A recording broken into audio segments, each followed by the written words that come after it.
بسم اللہ الرحمن الرحیم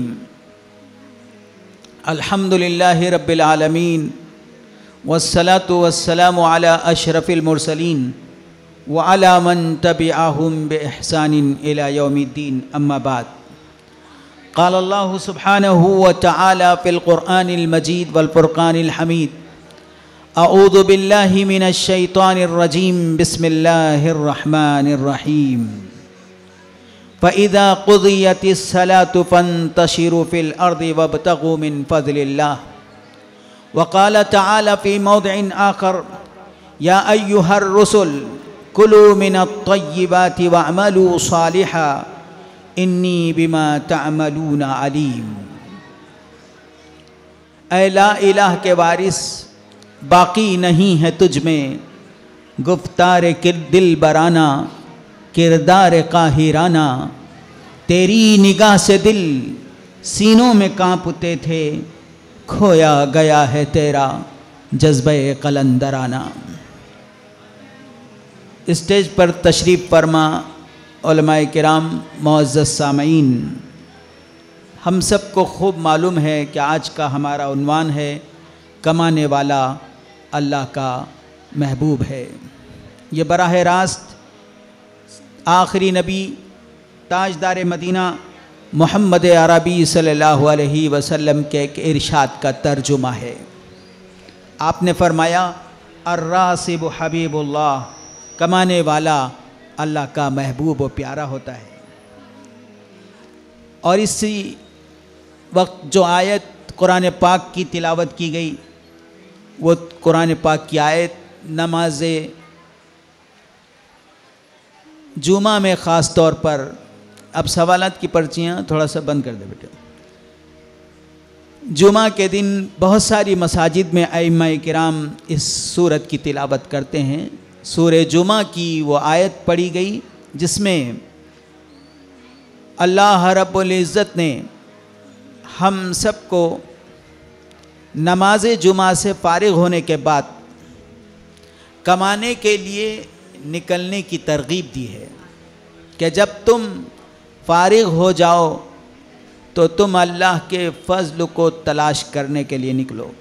حضرت اراق بن مالک رضی اللہ تعالیٰ عنہ جب جمعہ کی نماز پڑھ کر فارغ ہوتے تو مسجد کے دروازے پر آ کر کھڑے ہو جاتے اور یہ دعا کرتے تھے، اللہم انی اجبت دعوتک وصلیت فریضتک وانتشرت کما امرتنی فارزقنی من فضلک وانت خیر الرازقین۔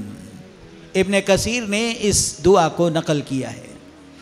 وہ کیا کہتے، اے اللہ، میں نے تیری پکار پر لبیک کہا، میں نے تیرا فرض ادا کیا، میں نے نماز پڑھی، اور اب میں تیرے حکم کے مطابق زمین میں پھیل گیا، اپنے فضل سے تو مجھے روزی عطا فرما، تو سب سے بہترین روزی عطا کرنے والا ہے۔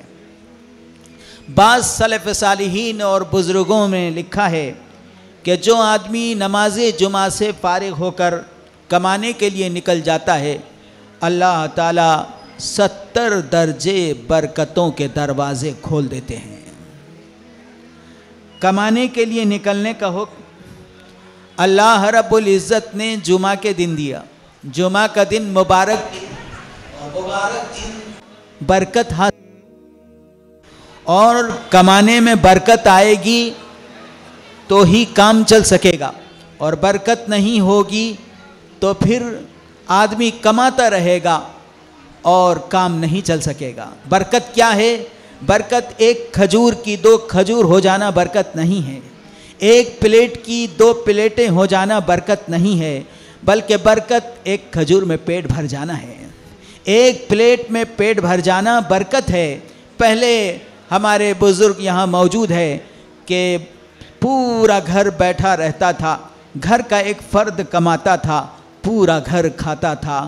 اب پورا گھر کما رہا ہے پھر بھی سب پریشان ہے، وجہ برکت کا اٹھ جانا ہے۔ تاجدار مدینہ محمد عربی صلی اللہ علیہ وسلم نے بہت سارے موقعوں پر برکت کی دعا تعلیم فرمائی ہے۔ ہم کھانا شروع کرتے ہیں، کھانے کے آغاز پر ہے بسم اللہ وعلی برکت اللہ، میں کھانا شروع کرتا ہوں اللہ کے نام سے اور اللہ اس میں برکت عطا فرمائے، اللہ کی برکت کے ساتھ، تو اللہ رب العزت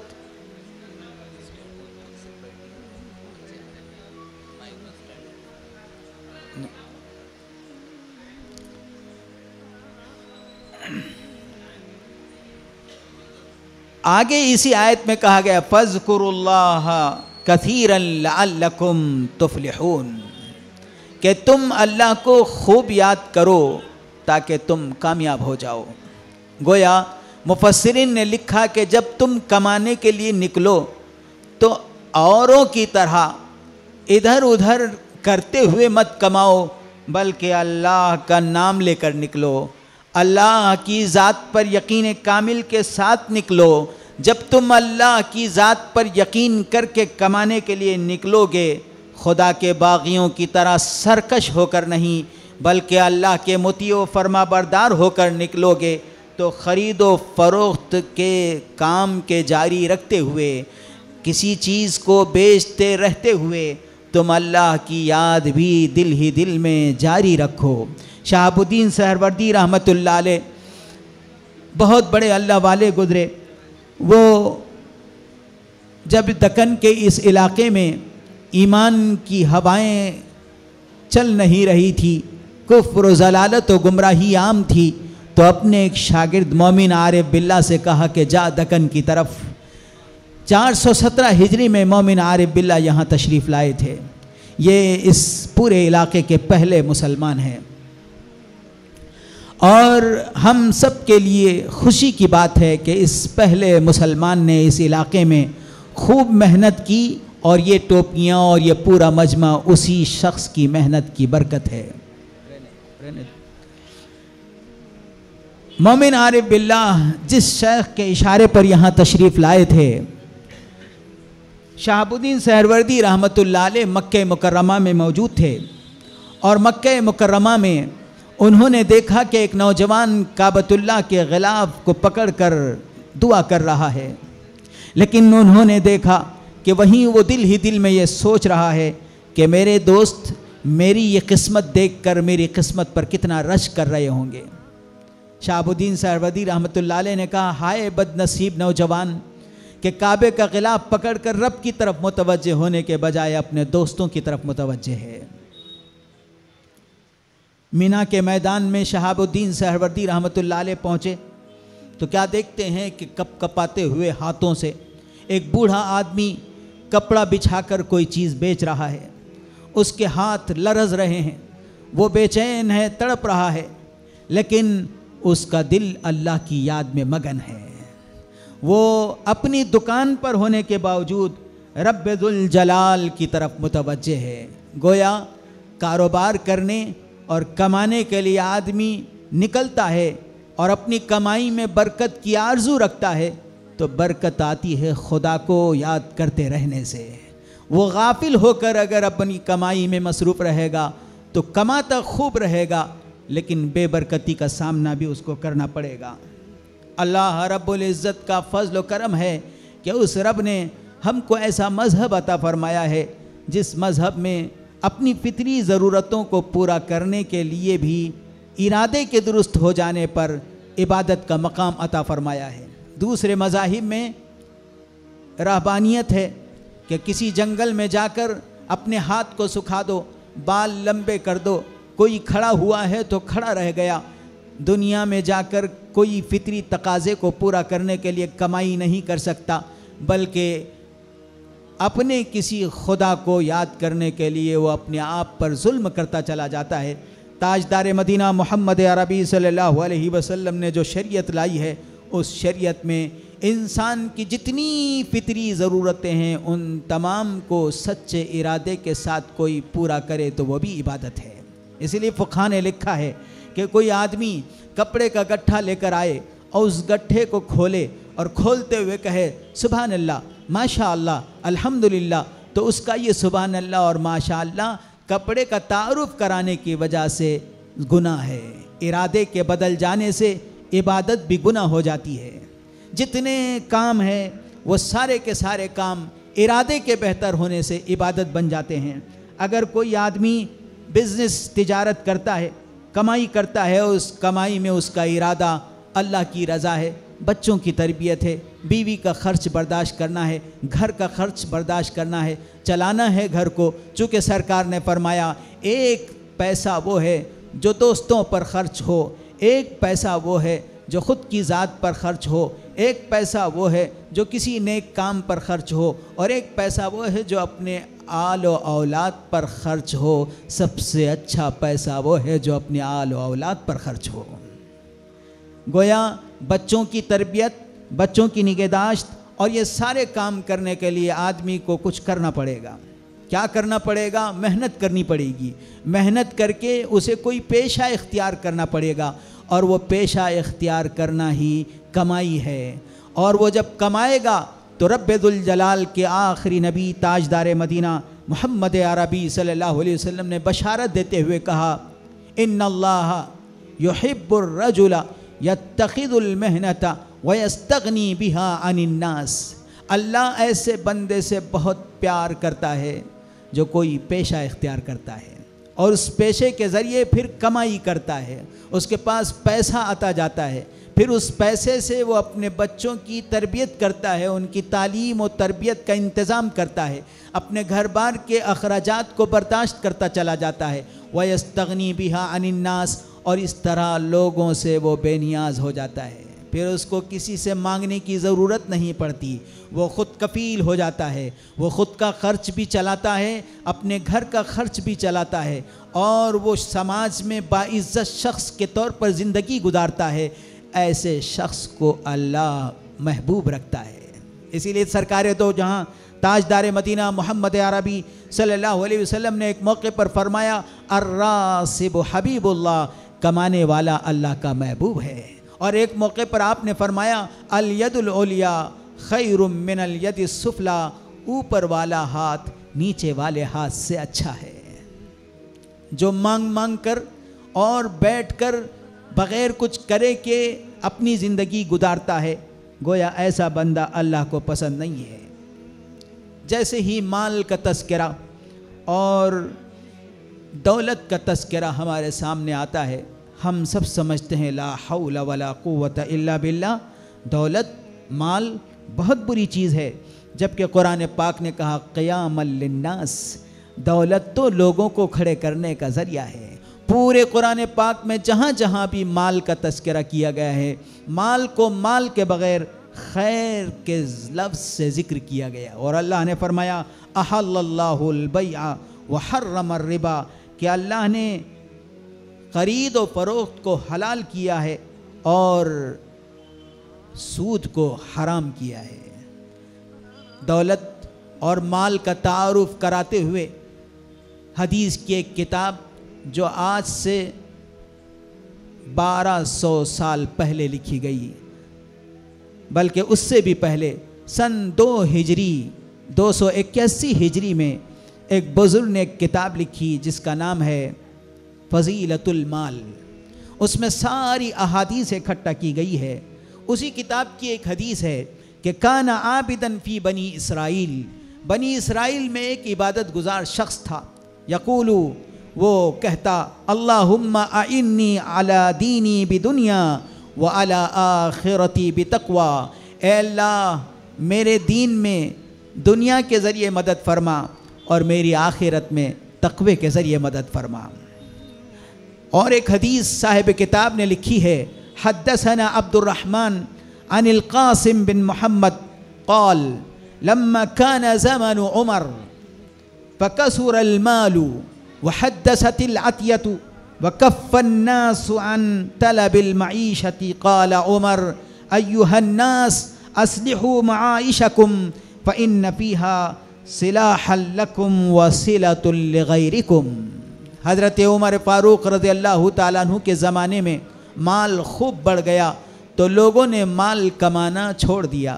حضرت عمر فاروق رضی اللہ تعالیٰ عنہ نے سارے لوگوں سے خطاب کرتے ہوئے کہا اے لوگوں، اپنی کمائی پر دوبارہ مضبوطی کے ساتھ جم جاؤ، چونکہ یہ تمہارا اپنے کاروبار کو ٹھیک ٹھاک کر دینے میں تمہارے آپس کے تعلقات کو بہتر بنانا اور اپنے رشتہ داروں کی خیر خواہی کرنا اور اپنے بال بچوں کی تربیت کرنے میں یہ سب سے اہم ذریعہ ہے۔ گویا اپنے اخراجات کی تکمیل کے لیے اور پورے نظام زندگی کو بہتر بنانے کے لیے کاروبار کرتے رہنا اور کمانا ضروری ہے۔ ان علی رضی اللہ عنہ، حضرت علی رضی اللہ تعالیٰ عنہ سے ایک روایت نقل کی گئی اور اسی کتاب میں ہے۔ آپ نے ایک موقع پر فرمایا، اس کے راوی کے بارے میں کلام ہے لیکن اکثر ابن حبان وغیرہ نے لکھا ہے کہ یہ راوی مضبوط ہے۔ حضرت علی نے فرمایا، نعمت دار الدنیا، دنیا کتنا اچھا گھر ہے، فیہا یصومون و فیہا یصلون، یہ تو ایسی جگہ ہے جہاں ہم روزہ بھی رکھتے ہیں اور جہاں ہم نماز بھی پڑھتے ہیں۔ دنیا وہ جگہ ہے جہاں ہم روزہ بھی رکھتے ہیں اور جہاں ہم نماز بھی پڑھتے ہیں۔ گویا یہ دنیا ارادے کے درست ہونے پر بہت اچھی ہے اور یہ دنیا ارادے کے بدل جانے پر بہت بری ہے۔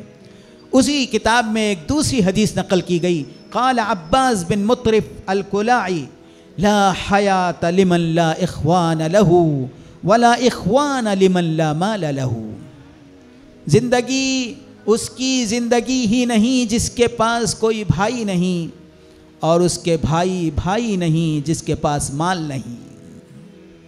حدیث کے الفاظ بہت پیارے ہیں کہ جس کے پاس بھائی نہیں اس کے پاس زندگی نہیں، اور جس کے پاس مال نہیں اس کے پاس بھائی ہوتے ہوئے بھی بھائی نہیں۔ کیا مطلب؟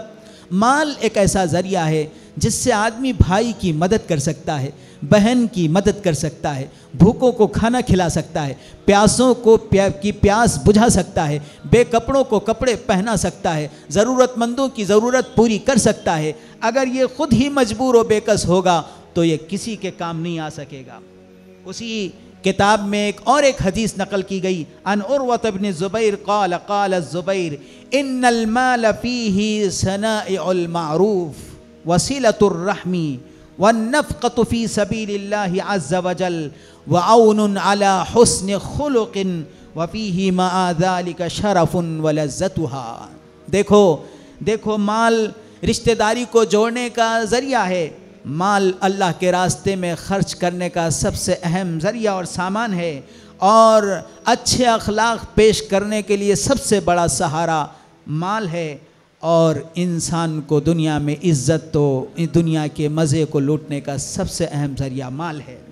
اسی کتاب میں اور ایک حدیث نقل کی گئی، ان حکیم ابن قیس بن عاصم عن ابیہ قال عند الموت، حضرت عاصم اپنے ابا سے نقل کرتے ہیں کہ ان کے ابا نے موت کے وقت اپنے بچوں سے کہا، یا بنیا، اے میرے بیٹو، علیکم باصطناع المال، اے بچوں میں تو جا رہا ہوں لیکن یاد رکھو تم مال اختیار کرو، حلال مال کمانے کی کوشش کرو، فإنہ منبہۃ للکریم، سخی آدمی کا یہ سب سے مین سہارا ہے، وَيُسْتَغْنَى بِهَا عَنِ اللَّئِيمِ، اور کمینے لوگوں سے دور رہنے کا سب سے بہترین ذریعہ ہے۔ اسی کتاب میں اور ایک پیاری حدیث نقل کی گئی، عن سعید بن یحییٰ انہ سمع سعید بن المسیب، بہت بڑے تابعی ہے سعید بن مسیب، یقول لا خیر فی من لا يحب المال، ان لوگوں میں کوئی بھلائی نہیں جو مال کو نہ چاہتے ہوں، کہ وہ مال ان کے حقوق کے ادا کرنے، امانتوں کو پورا کرنے، رشتہ داری کو جوڑنے اور مخلوق خدا سے بے نیاز ہو جانے کا ذریعہ ہے۔ انسان اگر مال نہیں ہوگا تو لوگوں سے بے نیاز نہیں ہوگا، جب بے نیاز نہیں ہوگا تو لوگوں کے سامنے ہاتھ پھیلائے گا۔ اس زمین پر سب سے عظیم شخصیت تاجدار مدینہ محمد عربی صلی اللہ علیہ وسلم بہت مالدار تھے، آپ سے زیادہ مالدار کوئی نہیں تھا، لیکن ہم سب نے سمجھا کہ آپ شاید مالدار نہیں تھے۔ آسمان سے آپ کے لیے فرمان آیا تھا، اے نبی اگر آپ کہہ دیں تو ہم احد کا پہاڑ آپ کے لیے سونا بنا دیں، لیکن آپ نے اپنے لیے مفلسی کو اختیار فرمایا اور غریبوں کے ساتھ رہنے کو آپ نے پسند فرمایا، لیکن دنیا کے سب سے مالدار ترین آپ کے 1,24,000 صحابہ میں بڑی تعداد مالداروں کی تھی، جنہوں نے دولت کو اس کے حق کے ساتھ کمایا تھا اور اس کا حق ادا کیا تھا، اچھے طریقے سے حلال طریقے سے کمانے کا گر دنیا کو سکھایا۔ آپ صلی اللہ علیہ وسلم کے تمام صحابہ آپ پر تن من دھن کے ساتھ جان نچھاور ہو جاتے، آپ کے لیے سب کچھ قربان کر دیتے۔ ایسے صحابہ آپ پر مال بھی نچھاور کرتے، جب بھی آپ کے پاس مال آتا فوراً آپ اس مال کو غریبوں میں تقسیم فرما دیتے، اصحاب صفہ پر بیٹھے ہوئے چبوترے پر جو طلبہ تھے ان میں تقسیم کر دیتے۔ اور حضرت عائشہ صدیقہ رضی اللہ تعالیٰ عنہ فرماتی، نبی پاک صلی اللہ علیہ وسلم کے گھر میں 3 چاند نظر آ جاتے اور حضور کے گھر میں چولہا نہیں جلتا۔ آپ نے اس افلاس کو اختیار فرمایا تھا، ورنہ آپ کے پاس بھی دولت بہت تھی، اور آپ کے صحابہ میں خلفائے راشدین حضرت ابوبکر، حضرت عمر، حضرت عثمان، حضرت علی، اور آپ کے وہ 10 صحابہ جن کو رب ذوالجلال نے دنیا ہی میں جنت کی بشارت دی، جس میں 4 خلیفہ حضرت ابوبکر، حضرت عمر، حضرت عثمان، حضرت علی، طلحہ ابن عبید اللہ، زبیر ابن عوام، سعد بن وقاص، سعید بن زید، اور ابو عبید اللہ ابن جراح، اور عبد الرحمن ابن عوف، یہ سارے کے سارے 10 صحابہ اپنے وقت کے مالدار ترین افراد تھے۔ اللہ تعالیٰ نے ان کو خوب دولت عطا فرمائی تھی۔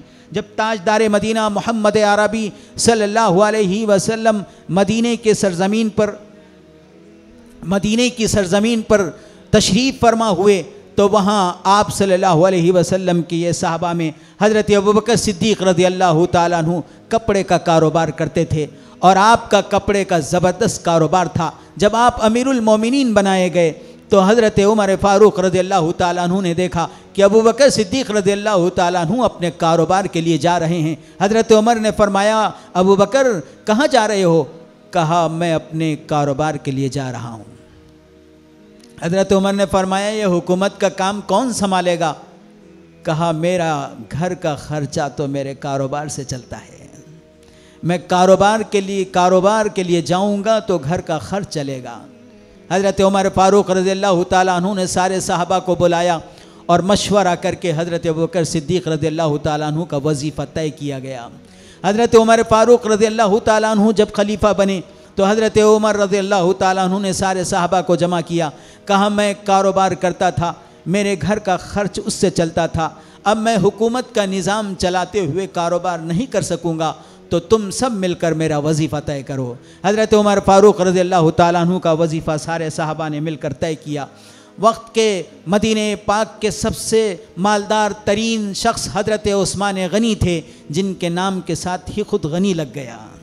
مدینے کا کنواں خرید کر مدینے کے لیے وقف کر دیا، اور 1000 سال پرانا خزانہ جب وہاں بکنے کے لیے آیا تو زبردست رقم ادا کر کے اس خزانے کو جس نے خریدا تھا وہ حضرت عثمان غنی تھے۔ گویا یہ صحابہ غریب نہیں تھے، اپنے وقت کے مالدار ترین اشخاص تھے۔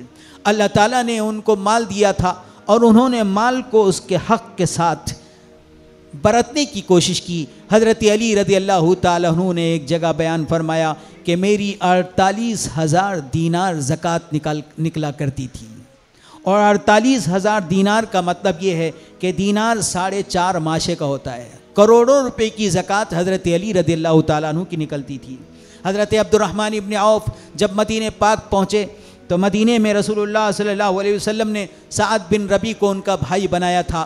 انہوں نے کہا، بھائی جان، یہ میرا بنگلہ ہے، میرا گھر ہے، آپ اس میں سے آدھا لے لیں، یہ میرا باغیچہ ہے، آدھا آپ جو پسند فرما لے لے لیں، میری یہ 2 بیویاں ہیں، آپ جسے پسند فرما لیں میں طلاق دے دوں، عدت گزارنے کے بعد آپ شادی کر لیں۔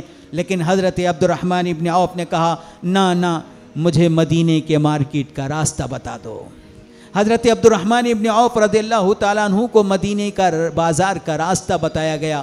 گھی کی تجارت تھوڑے سے پیمانے پر شروع کی، اور اللہ نے اس گھی کی تجارت میں اتنی برکت عطا فرمائی کہ حضرت عبد الرحمن ابن عوف مدینے کے مالدار ترین شخص بن گئے۔ اللہ تعالیٰ نے تجارت میں، کاروبار میں برکت رکھی ہے۔ برکت آتی ہے نیت کے درست ہونے اور اللہ کی ذات پر یقین کر کے قدم اٹھانے سے، اور ذکر الہی کے ساتھ کاروبار کرتے رہنے سے۔ ایک صحابی کی جائیداد جب تقسیم ہوئی تو عام طور پر بیٹیوں کو جو جائیداد ملتی ہے اس میں حصہ کم ہوتا ہے، للذکر مثل حظ الانثیین، کہ بیٹے کو ڈبل تو بیٹی کو اس کا آدھا ملتا ہے۔ لیکن جس وقت صحابی رسول کی جائیداد تقسیم ہوئی تو ان کے بیٹیوں کے حصے میں لاکھوں دینار آئے تھے، اس کا مطلب ان کی جائیداد اور پراپرٹی کتنی زیادہ ہوگی۔ اللہ تعالیٰ نے حضور پاک صلی اللہ علیہ وسلم کے ساتھ مسلسل رہنے والے حضرت انس کو دعا دی تھی کہ اللہ تیری اولاد میں اور تیری دولت میں برکت عطا فرمائے۔ حضرت انس رضی اللہ تعالیٰ عنہ کی دولت میں اللہ نے اتنی برکت عطا فرمائی تھی کہ اگر سفر پر روانہ ہونے کے لیے ضرورت ہوتی تو 1 ہفتہ پہلے ساز و سامان روانہ کرنا پڑتا، اتنے گھوڑے، اتنے اونٹ اور اتنا سامان ہوتا۔ اللہ رب العزت نے حضرت انس رضی اللہ تعالیٰ عنہ کو جو دولت عطا فرمائی تھی وہ دولت بے شمار تھی، اور اللہ نے یہ دولت اپنے فضل سے عطا فرمائی تھی، اور اس کا استعمال بھی وہ رب نبی پاک صلی اللہ علیہ وسلم کے حکم کے مطابق کرتے تھے۔ آپ صلی اللہ علیہ وسلم کے عاشق اور صحابہ سے ملاقات کرنے والے امام ابو حنیفہ رحمۃ اللہ علیہ کپڑے کا کاروبار کرتے تھے، اور کپڑے کی تجارت کرتے کرتے فقہ میں تحقیق و ریسرچ کرتے، زبردست فقیہ، زبردست عالم، جید عالم دین اور فقہ کے ماہر، اسی کے ساتھ کپڑے کی تجارت کرتے، اور تجارت میں اللہ نے خوب برکت عطا فرمائی تھی۔ عبد القادر جیلانی جنہیں سب محبوب سبحانی کہتے ہیں، اللہ رب العزت نے ان کو بھی خوب دولت عطا فرمائی تھی، یہ اپنے وقت کے مالدار ترین شخص تھے۔ آج حرمین کے ائمہ ان کی کمپنیاں ہیں۔ ہمارے ملک میں مولانا بدر الدین اجمل صاحب کے پاس عطر کی کمپنیاں ہیں، اور وہ عطر کی کمپنیاں ایسی کہ مولانا مفتی سبیل صاحب نے کہا کہ انہوں نے حرم مکی میں مجھے عطر لگایا۔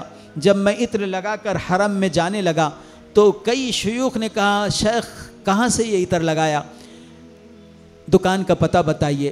میں نے کہا میں بھی نہیں جانتا۔ میں وہ عطر خریدنے کے لیے دکان پر پہنچا تو دکان والے نے پوچھا کہ یہ عطر آپ کو کہاں سے مل گیا۔ وہ فیملی کے لیے مستقل الگ سے عطر بنتا ہے جو کسی اور کو نہیں ملتا، اور یہ علماء کی فیملی اتنی مالدار ہے کہ پورے خلیج میں ان کی عطور کی دکانیں ہیں، اور اس کا نام ہی ہے بدر الدین اجمل و اولادہ۔ اللہ رب العزت نے اپنا انعام دولت کی شکل میں دنیا میں دیا ہے، تو اس کا کمانا معیوب نہیں ہے، بلکہ اگر اچھی نیت و ارادے کے ساتھ ہو، اچھی جگہ پر خرچ کیا جائے تو دولت کا کمانا بھی عبادت ہے۔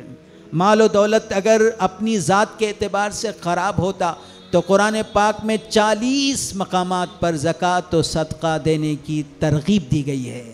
اب زکوٰۃ و صدقہ کون دے گا؟ وہی تو دے گا جس کے پاس مال ہوگا۔ اور زکوٰۃ کس پر ہے؟ مال پر ہی زکوٰۃ ہے۔ مال کی ایک مقدار پر پہنچ جانے کے بعد زکوٰۃ فرض ہوتی ہے۔ اگر مال برا ہوتا تو زکوٰۃ و صدقے کے دینے کا قرآن پاک میں 40 سے زیادہ جگہ پر ذکر نہ آتا۔ جب مال ہوگا تو زکوٰۃ دی جا سکے گی، مال ہوگا تو صدقہ و خیرات کرنا آسان ہوگا۔ ایسا نہیں ہو سکتا کہ علاء الدین کا چراغ رگڑ دیا جائے تو فوراً دولت آ جائے، بلکہ اس کے لیے محنت کرنا پڑے گی، اور اسی محنت و مشقت کو کرنے کے لیے اللہ کے رسول صلی اللہ علیہ وسلم نے فرمایا جو کوئی پیشہ اختیار کرتا ہے، کوئی بھی پیشہ حلال پیشہ، اللہ ایسے بندے سے پیار کرتا ہے۔ قرآن پاک میں اللہ فرماتے ہیں 12ویں پارے میں وَمَا مِن دَابَّةٍ إِلَّا عَلَى اللَّهِ رِزْقُهَا، کوئی ایسا زمین پر رینگنے والا جانور نہیں ہے مگر اس کی روزی اللہ کے ذمہ ہے۔ بالکل اللہ مقدر کی روزی دے کر رہیں گے، ہر ایک کو اس کی روزی مل کر رہے گی، لیکن روزی کو حاصل کرنے کا طریقہ تاجدار مدینہ محمد عربی صلی اللہ علیہ وسلم نے خود اپنے ذریعے بتایا۔ آپ کی عمر 12 سال تھی، آپ اپنے چچا کے ساتھ شام کے سفر پر، تجارتی سفر پر 2 مرتبہ تشریف لے گئے۔ ایک دن صحابہ کے ساتھ آپ اجیات کی پہاڑی پر موجود ہے، وہاں کے بیری کے درخت سے بیر صحابہ کھا رہے ہیں۔ آپ نے فرمایا ضرور ضرور اس بیری کے بیر کھاؤ، بہت میٹھے ہیں۔ صحابہ نے پوچھا اے اللہ کے رسول آپ کیسے جانتے کہ اس بیری کے بیر بہت میٹھے ہیں؟ آپ نے فرمایا کچھ دن پہلے میں لوگوں کی مزدوری پر بکریاں اسی جگہ چراتا تو مجھے اس کا خوب تعارف ہے۔ آپ نے مزدوری فرمائی، آپ نے زراعت کی، آپ نے تجارت کی، اور حضرت خدیجۃ الکبریٰ رضی اللہ تعالیٰ عنہ کا مال لے کر مزاربت کے ذریعے آپ نے تجارت فرمائی، اور وہ تجارت کر کے بتایا کہ پورے مارکیٹ کی ساری دکانوں پہ تاجر حیران تھے کہ یہ کیسا تاجر ہے جو امین بھی ہے، صادق بھی ہے۔ اور امین و صادق تاجر کی تجارت کا جب نفع حضرت خدیجہ رضی اللہ تعالیٰ عنہ نے دیکھا تو حضرت خدیجہ رضی اللہ تعالیٰ عنہ کہنے لگی اس سے پہلے ایسا نفع مجھے کبھی نہیں ہوا۔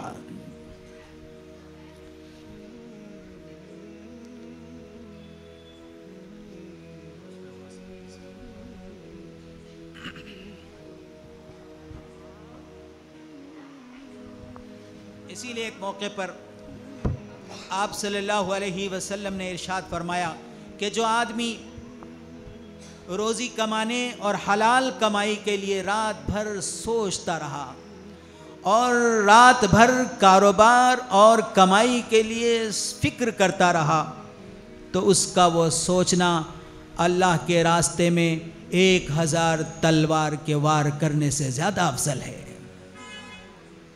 ایک مرتبہ آپ صلی اللہ علیہ وسلم نے فرمایا کہ جو آدمی اللہ کی خوشنودی حاصل کرنے کے لیے اور قیامت کے دن بدلہ ملے گا اس امید سے اپنے گھر والوں پر خرچ کرتا ہے، حتیٰ کہ وہ اپنی بیوی کے منہ میں لقمہ رکھتا ہے تو اللہ تعالیٰ اس کو اس کا بھی بہتر بدلہ عطا کرے گا۔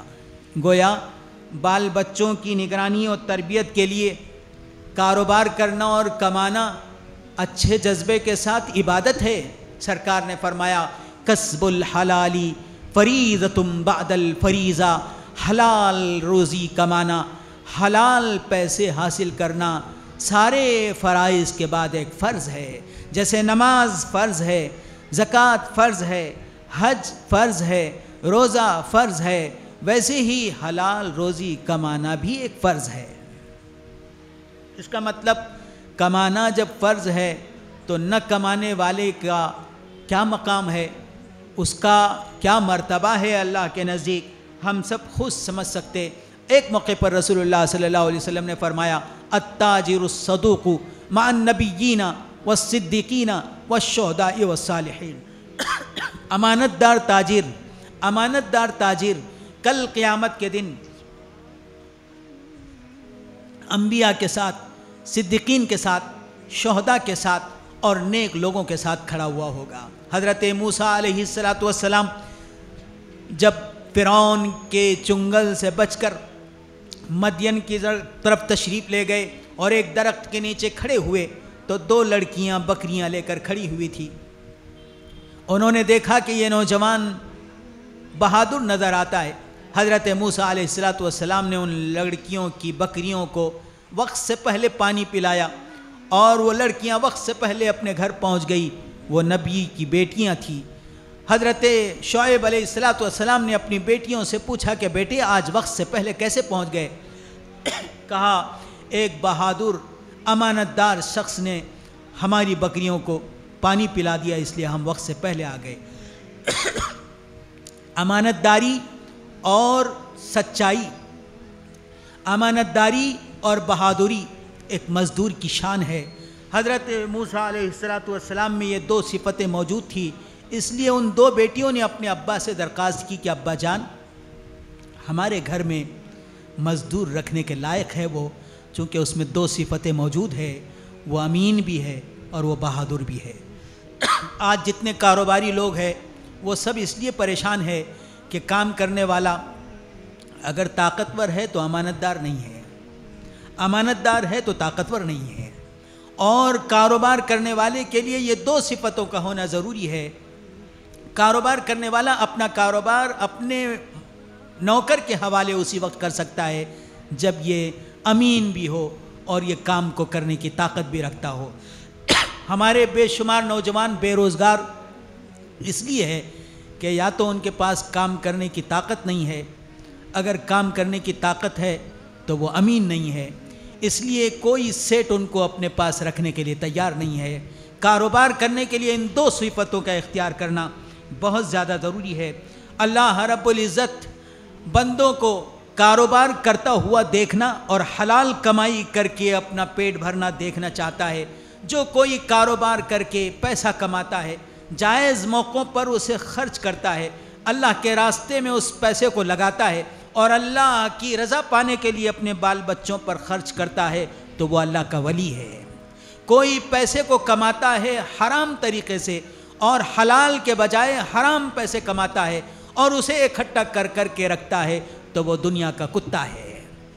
اللہ تعالیٰ قرآن پاک میں فرماتے ہیں وَمَا الْحَيَاةُ الدُّنْيَا إِلَّا مَتَاعُ الْغُرُورِ، دنیا دھوکے کا سامان ہے۔ دھوکے کا سامان کیوں ہے؟ اسی وقت ہے جب بندہ کمائے اور ناجائز طریقے سے کمائے، حرام کمائی کمائے تو وہ حرام کمائی اللہ کو ناراض کرنے والی ہے اور اس کی وجہ سے وہ اللہ کا مبغوض بندہ بن جاتا ہے۔ اللہ کے رسول صلی اللہ علیہ وسلم نے ایک موقع پر فرمایا جو دھوکہ دے وہ ہم میں سے نہیں۔ تجارت کرتے کرتے دھوکہ دے، تجارت کرتے کرتے وہ لوگوں کو کم دینے کی کوشش کرے اور ڈنڈی مارنے کی کوشش کرے اور اس طرح سے پیسہ کمائے تو ایسا پیسہ اللہ کو پسند نہیں ہے۔ جو پیسہ، جو دولت ایمانداری کے ساتھ، سچائی کے ساتھ کمائی جائے، اللہ رب العزت ایسے کمائی کرنے والوں سے پیار کرتا ہے۔ اللہ تعالی ہم تمام کو جائز طریقے سے کمائی کرنے کی توفیق عطا فرمائے۔ مولانا اشرف علی تھانوی رحمۃ اللہ علیہ ایک دن سفر پر جا رہے تھے، اچانک ان کی پہچانت کا ایک ٹی سی ان کو ملا، وزن زیادہ تھا تو ٹی سی نے کہا کہ حضرت آپ کا وزن ہم برداشت کر لیں گے، ایڈجسٹ کر لیں گے، آپ چلیے۔ حضرت مولانا اشرف علی تھانوی رحمۃ اللہ علیہ نے فرمایا تم کہاں تک جا رہے ہو؟ کہا میں آگے کے اسٹیشن تک جا رہا ہوں، اس کے آگے اور ایک آدمی آئے گا، میں اس سے کہہ دوں گا۔ حضرت مولانا اشرف علی تھانوی رحمۃ اللہ علیہ نے کہا وہ شخص کہاں تک آئے گا؟ کہا وہ آپ کی منزل تک آئے گا۔ کہا نہیں مجھے تو اس سے آگے جانا ہے۔ کہا آپ کو کہاں جانا ہے؟ کہا مجھے اللہ کے پاس جانا ہے۔ کیا وہ یہ میرا ایڈجسٹمنٹ اللہ تک لے کر چلے گا؟ اگر وہ یہ ایڈجسٹمنٹ اللہ تک نہیں لے کر چلے گا تو میں یہ ایڈجسٹمنٹ نہیں چاہتا۔ گویا ہمارے بزرگوں نے اتنا خیال کیا ہے۔ تاجدار مدینہ محمد عربی صلی اللہ علیہ وسلم کے دربار میں ایک صحابی آئے اور کہا اللہ کے رسول میرے پاس کچھ نہیں ہے، کھانے کے لیے کچھ نہیں ہے۔ آپ نے کہا کیا تیرے پاس کوئی ایسی چیز ہے جو بیچی جا سکے؟ کہا ہاں ایک چادر ہے۔ کہا لاؤ چادر لاؤ۔ آپ نے چادر منگوائی اور چادر کی بولی لگائی اور صحابہ نے اس چادر کو خریدا۔ اس سے جو پیسے آئے تھے کہا اس سے اپنے گھر کے خرچ کا سامان لاؤ اور اس پیسے سے کلہاڑا لے کر آؤ۔ صحابہ سے کہا جنگل سے لکڑی لے آؤ۔ صحابہ نے دستہ لایا، آپ نے اپنے دستے مبارک سے کلہاڑے میں دستہ لگایا اور ان سے کہا جنگل جاؤ، لکڑیاں توڑ کر لاؤ اور مدینے کے بازار میں بیچو۔ وہ لکڑیاں توڑ کر لاتے رہے، مدینے کے بازار میں بیچتے رہے۔ اللہ نے اتنی دولت عطا فرمائی کہ خوشی خوشی حضور کی خدمت میں حاضر ہوئے اور کہا اے اللہ کے رسول یہ دولت اللہ نے عطا فرمائی ہے۔ آپ نے محنت کر کے دولت کے کمانے کی ترغیب دی۔ ایک موقع پر آپ صلی اللہ علیہ وسلم گزر رہے تھے، ایک مزدور کام کر رہا تھا، آپ نے اس مزدور کے ہاتھ لیے اور آپ نے بوسہ دیا۔ قیامت تک آنے والے انسانوں کو سمجھایا اے لوگو محنت کرنے والے مزدور کے ہاتھ نبی کے بوسہ دینے کے لائق ہے۔ آپ نے اس کے کام کرتے ہوئے آلودہ ہاتھوں کو بوسہ دے کر یہ سمجھایا کہ یہ ہاتھ اتنے قیمتی ہے جس کا بوسہ نبی لے رہا ہے۔ گویا کام کرنے والا مزدور چھوٹا ہو یا بڑا ہو، کوئی بھی کام چھوٹا نہیں ہے اگر اس کے ذریعے حلال کمائی جا رہی ہے۔ ہاں لوگوں کو دھوکہ دے کر، لوگوں کو فراڈ کر کے، زمینیں دبا کر، الگ الگ انداز میں اگر تجارت کی جائے اور پیسہ کمایا جائے تو ایسا پیسہ اللہ کو محبوب نہیں ہے۔ تاجدار مدینہ محمد عربی صلی اللہ علیہ وسلم صحابہ کے ساتھ ایک سفر میں موجود ہے. اچانک ایک صحابی نے کہا, اللہ کے رسول ہمارے ساتھ بکری ہے, وَعَلَيَّ ذَبْحُهَا, میں اس بکری کو ذبح کرنا چاہتا ہوں. تو دوسرے صحابی نے کہا, وَعَلَيَّ سَلْخُهَا یا رسول اللہ, اے اللہ کے رسول میں اس بکری کی کھال نکالوں گا. تیسرے صحابی نے کہا, وَعَلَيَّ طَبْخُهَا یا رسول اللہ, اے اللہ کے رسول میں اس کو پکاؤں گا. تو تاجدار مدینہ محمد عربی صلی اللہ علیہ وسلم نے فرمایا, وَعَلَيَّ جَمْعُ الْحَطَبِ, میں لکڑیاں جمع کروں گا. صحابہ نے کہا, نا یہ کیسے ہو سکتا, ہم ہوتے ہوئے نحنو نقوم عنک بہذا الحمل یا رسول اللہ, آپ کیسے لکڑیاں جمع کریں گے, آپ نہیں, ہم آپ کے بدلے لکڑیاں جمع کریں گے. اس وقت سرکار نے فرمایا, انی اکرہ ان اتمیز علیکم, میں تمہارے درمیان باز بن کر نہیں رہنا چاہتا. ان نبی اللہ داؤد علیہ السلام یأکل بعمل یدی, اللہ کے نبی داؤد علیہ السلام اپنے ہاتھ کی کمائی سے کھاتے تھے. حضرت داؤد علیہ السلام کا امتحان لینے کے لیے اللہ نے فرشتوں کو بھیجا. حضرت داؤد علیہ السلام بیت المال سے 4000 دینار لیتے تھے. یہ آدمی کیسا ہے؟ تو لوگوں نے کہا کہ یہ بیت المال سے 4000 دینار لیتے ہیں. اللہ تعالیٰ نے حضرت داؤد علیہ السلام کے ہاتھ میں تانبے اور لوہے کو نرم کر دیا. وَأَلَنَّا لَهُ الْحَدِيدِ, قرآن میں کہا کہ ہم نے ان کے لیے لوہے کو نرم کر دیا. بیت المال سے 4000 دینار لینا بند کر دیا اور اپنے ہاتھ سے جنگ کی لباس کو بنانے کا آغاز کیا. پہلے 4000 دینار پورے مہینے میں لیتے تھے, اب 6000 دینار میں ایک زیرہ بکتی تھی. اور حضرت داؤد علیہ السلام کو اللہ تعالیٰ نے اپنے ہاتھ کی کمائی سے کھانے کی طرف ترغیب دے کر قیامت تک آنے والے انسانوں کو سمجھایا گیا کہ دیکھو, نبی بکریاں چرا کر, مزدوری کر کے, زراعت کر کے اور زرہ بنا کر اپنی روزی روٹی کا انتظام کر رہا ہے. گویا اے لوگو آؤ, تم بھی حلال کمائی کما کر اپنے رب کو راضی کرو, چونکہ اللہ کمانے والوں سے پیار کرتا ہے. اللہ رب العزت نے اللہ والوں میں وہ شان عطا فرمائی تھی کہ امام احمد بن حنبل رحمۃ اللہ علیہ کے خادم نے ایک دن ان کے بیٹے کے چولہے پر روٹی سیک کر ان کی خدمت میں حاضر کی. وہ ان کے بیٹے کی کمائی سے اتفاق نہیں رکھتے تھے. کہا, یہ روٹی تم نے چولہا جلائے بغیر کیسے بنائی؟ کہا, آپ کے بیٹے کے چولہے پر سیک کر لایا. کہا, میں یہ روٹی نہیں کھاؤں گا. اس خادم نے وہ روٹی دریا میں پھینک دی. انہوں نے پوچھا, روٹی کا کیا کیا؟ کہا, روٹی دریا میں ڈال دیا. مورخین نے لکھا ہے جب تک زندہ رہے تب تک مچھلی کا گوشت کبھی نہیں کھائے. ہو سکتا وہ روٹی کسی مچھلی نے کھائی ہو. گویا حلال کمائی کے کمانے اور حلال کو پانے اور حلال کی تلاش و جستجو میں رہنے کی اولیاء صدیقین صلحاء کی عادت رہی ہے. اس لیے ہم سب کے لیے ضروری ہے کہ حکیم لقمان نے اپنے بیٹے کو نصیحت کرتے ہوئے کہا تھا کہ بیٹے یاد رکھ, کمانے اور محنت کرنے کی عادت ڈال. جو آدمی کماتا نہیں ہے تو اس کے اندر 3 خصلتیں پیدا ہو جاتی ہیں. وہ دین میں کمزور ہو جاتا ہے, وہ پست ہمت ہو جاتا ہے اور وہ لوگوں میں ذلیل ہو جاتا ہے. اس لیے حیات جہد مسلسل کا نام ہے فرحت. جموز سے بھی مقدر کہیں بدلتا ہے. کامیابی مل نہیں سکتی مشقت کے بغیر, نامور ہوتا نہیں کوئی بھی محنت کے بغیر. دل لگایا جس نے محنت سے کبھی ہارا نہیں, گردش حالات نے اسے کبھی مارا نہیں. چیتے کا جگر چاہیے شاہین کا تجسس, دنیا نہیں مردان جفا کش کے لیے تنگ. نقش ہیں سب ناتمام خون جگر کے بغیر, نغمہ ہے سودائے خام خون جگر کے بغیر. اگر کامیاب ہونا ہے تو دونوں ہاتھوں کو استعمال کرنا ہوگا. اللہ رب العزت نے بے شمار تجارتیں اور تجارت کے مراکز عطا فرمائے ہیں. علماء نے لکھا ہے کہ کپڑے کی تجارت سب سے اچھی تجارت ہے اور زمین کی تجارت بھی اچھی تجارت ہے, کسی نہ کسی تجارت کو اختیار کر کے کاروبار کر کے حلال روزی کمانا ہم سب کے لیے ضروری ہے۔ الحمدللہ یہاں بیٹھنے والے بہت سارے لوگ کماتے ہیں، کوئی نہ کوئی کام کرتے ہیں۔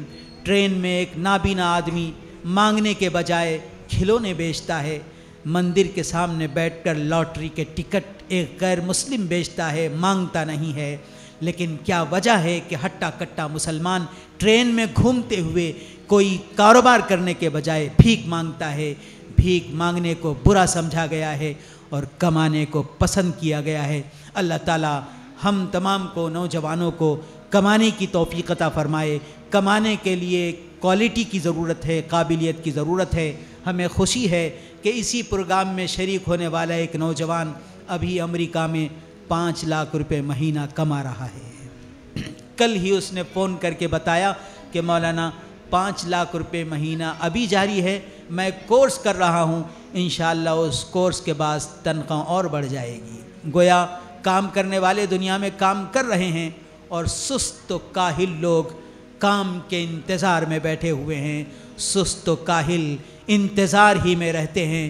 کتنی ایسی بہنیں ہیں جن کے گھر میں 5 بچے ہیں، ابا کچھ نہیں کرتے، ماں گھروں گھر جا کر برتن دھو کر باپ کو بھی پالتی ہے اور بچوں کو بھی پالتی ہے۔ ماں کے ذمے، اس خاتون کے ذمے گھر کا نظام چلانا نہیں تھا، گھر کا نظام چلانا باپ کا کام تھا۔ اس لیے کمانا ضروری ہے۔ کمائی کے لیے راستے میدان بہت ہے، چھوٹی سی کمائی بھی بری نہیں ہوتی، حجامت کا بنانا بھی برا نہیں ہے، روڈ پر بیٹھ کر تھوڑی سی کوئی چیز بیچنا بھی برا نہیں ہے۔ اگر شرم کریں گے تو حلال کمانے میں کوئی شرم نہیں، حرام کمانے میں شرمنے کی ضرورت ہے۔ اس کی ٹوپی اس کے سر کرنے میں شرمانے کی ضرورت ہے، اور لوگوں کو دھوکہ دینے سے شرمانے کی ضرورت ہے، اور حرام ذریعے سے کسی پیسے کو حاصل کرنے میں شرمانے کی ضرورت ہے۔ زمین میں کمیشن لے کر لوگوں کو ستیاناش بنانے سے شرمانے کی ضرورت ہے۔ کتنے ایسے افراد ہیں جو کاروبار کرتے نہیں ہیں، پیسہ ان کے پاس ہوتا نہیں ہے، لیکن لوگوں کو دھوکہ دے دے کر وہ پیسہ حاصل کرتے ہیں۔ سرکار نے فرمایا جو دھوکہ دے اس سے ہمارا کوئی تعلق نہیں ہے۔ اللہ تعالیٰ بغیر دھوکہ دیے کہ محنت کر کے حلال کمائی کمانے کی ہم تمام کو توفیق عطا فرمائے۔